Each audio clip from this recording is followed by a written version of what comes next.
मजदूरों की मजदूरी बढ़ना चाहिए, पीक के हिसाब से मजदूरी मिलना चाहिए। संडास बाथरूम हर कारखाने में होना चाहिए और बोनस कायदे से मिलना चाहिए। 8 घंटा ड्यूटी होना चाहिए। दवा खाने की सहूलत मिलना चाहिए। जो कारखानों में कोई अगर हादसा हो जाए तो सेठ लोग उसकी कोई मदद नहीं करते। एक बार अगर दवा खाने में ये लोग लेकर जाते हैं तो उसके बाद दोबारा दूसरी उंगली कट जाए, हाथ मिल जाए या पैर टूट जाए तो वो दोबारा उसकी ना तो कोई सपोर्ट करते हैं। रेलवे रोकेंगे, पूरे महाराष्ट्र में हम ट्रैफिक चलाएंगे। सेतु यूनियन की जानिब से पूरे महाराष्ट्र में एक साथ एक वक्त में धरना आंदोलन करेंगे। ऐसी में सेतु यूनियन के जिम्मेदारों से भी कहना चाहूंगा कि आप लोगों को पूरी ताकत से हमारा साथ देना पड़ेगा। देखो मालेगांव शहर में सेतु यूनियन आए लेकिन इसको पनपने नहीं देते सेठ लोग। उसकी खास वजह ये है कि ये यूनियन बहुत डेंजर है। सबको मालूम है, अधिकारियों को भी मालूम है और सेठों को भी मालूम है, लेकिन कारीगर को नहीं मालूम है कि ये यूनियन कितनी डेंजर है। दोस्तों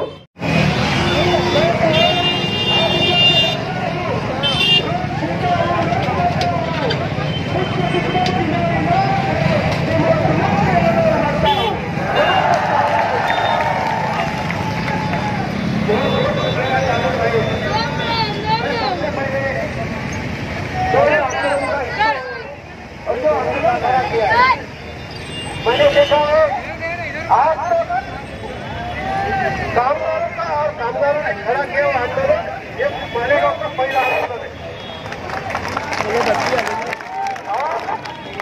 ये आंदोलन खड़ा होने वाले सबसे गुजारिश है कि शांत बैठे, गड़बड़ न करें। ये जो आंदोलन खड़ा किया है ये आंदोलन खड़ा करने वाले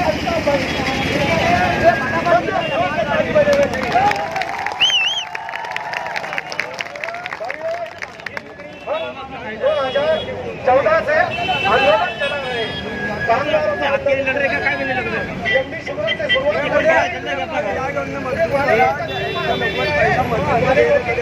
करना चाहा।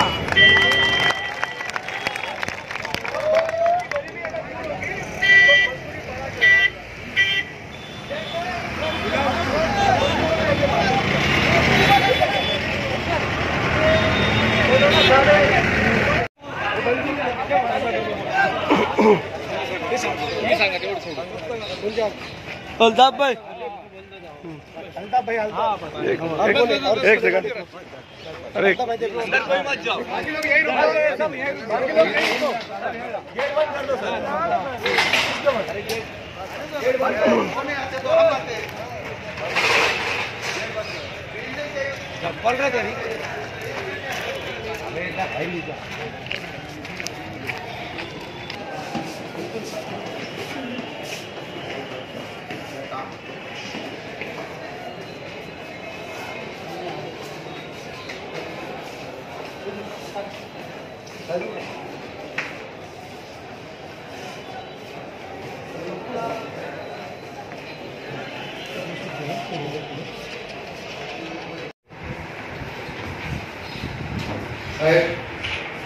इथे हजारोच्या नाही तर लाखोच्या संख्येने पॉवरलूम कामगार काम करतात आणि ह्या पॉवरलूम कामगारांना किमान वेतन मिळत नाही। ही महत्वाची मागणी आहे। किमान वेतन हे शासनाने ठरवलेलं दर की त्या कामगाराला एक जगण्यासाठी किती पैसे काम केलं, महिनाभर काम केलं किती रुपये मिळायला पाहिजे हे तर ठरवलेलं। हे शासनाच्या जियानुसार ह्या कामगारांना 8 घंटे ड्युटी केली 17,000 रुपये पगार मिळाला पाहिजे। परंतु इथे काय करतात, एका कामगाराला 8-8 लूम चालवायला देतात आणि हप्त्यात 12 आता तर 12 लूम आहे तर हप्त्याचा 2200-2300 रुपये असा पगार दिला जातो। म्हणजे तो महिन्यात पडतो 10,000च्या आसपास, 10 ते 12,000 तो पण 12 तास।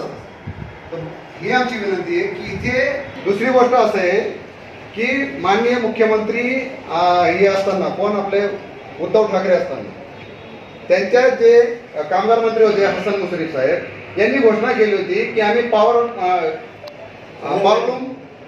कारखानदारांसाठी पॉवरलूमसाठी कल्याणकारी मंडळ स्थापन करणार। परंतु अद्यापही त्याची या नवीन आलेल्या सरकारने अद्यापही त्याची अंमलबजावणी केलेली नाही। तर जर मंडळ स्थापन झालं सरकारी कल्याणकारी मंडळ जर स्थापन झालं तर तिकडे आपण लक्ष वेधलं पाहिजे आणि इथे कारखानदारांना बोलवलं पाहिजे. तुम्ही तुमच्या बैठकीत आम्हाला बोलवा नका बोलू, परंतु तुम्ही या कारखानदारांना इथं बोलवलं पाहिजे, यांच्या युनियनला बोलवलं पाहिजे, त्यांच्याशी मिटिंग घेतली पाहिजे. या युनियन जे पॉईंट दिलेले आहेत मी 1 ते 17 पॉईंट 11 पॉईंट मला वाटतं याच्यात दिलेले आहेत. 11 मागण्या आहेत आमच्या. या 11 मागण्या त्यांच्यासमोर ठेवल्या पाहिजे. आणि या साहेब मी कुठल्याही अशा मनाला लिहिलेल्या मागण्या नाही, या कामगारांच्या निगडीत मागण्या आहेत. रिकॉर्ड पण नाही एकही कामगारांना रिकॉर्ड दुसरं साहेब इथे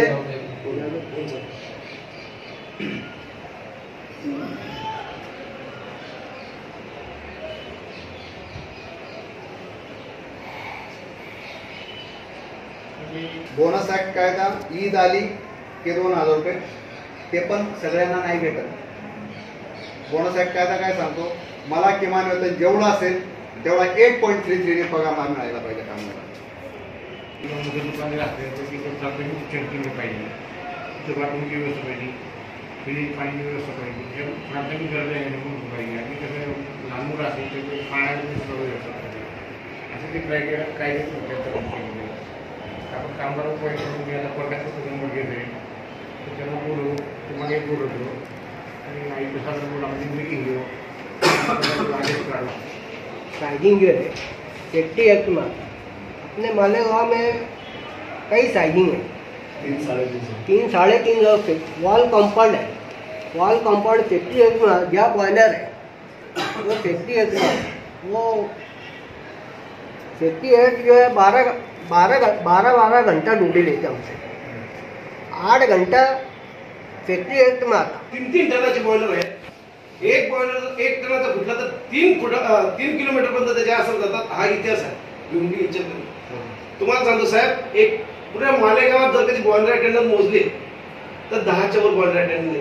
हो आणि पब्लिक प्लेस 350 सायझिंग आहे. आता विचार करा, 350 बॉयलर आणि फक्त 10 बॉयलर अटेंडन्स सांभाळतात.